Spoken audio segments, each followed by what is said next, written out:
রাসূলুল্লাহ জান্নাতি পোশাক কে সর্বপ্রথম পাবে, কে পরবে? নবী বলেন, আয়েশা রে, জান্নাতি পোশাক সর্বপ্রথম আমি রাসূলুল্লাহ পাবো, কিন্তু আমি নবী সর্বপ্রথম পরব না। সর্বপ্রথম ইব্রাহিম খলিলুল্লাহকে জান্নাতি পোশাক পরানো হবে।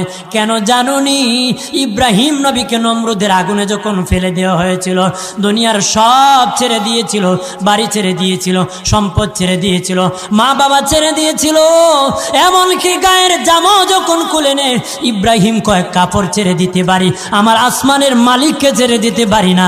ওই দিন আল্লাহ ইব্রাহিমের সাথে অঙ্গীকার করেছিল, ইব্রাহিম আজকে তোমাকে সকলের সামনে উলঙ্গ করে লজ্জায় ফেলে দিয়েছি ইব্রাহিম, তারপরে তুমি আমাকে ছাড়ো নাই। আমি কিয়ামতের দিন সকলের সামনে মুসলমান, বেঈমান, কাফের, নাস্তিক যারা তোমাকে উলঙ্গ করেছিল তাদের সামনে আমি আল্লাহ আনুষ্ঠানিকভাবে তোমাকে কাপড় পরায়া দিব।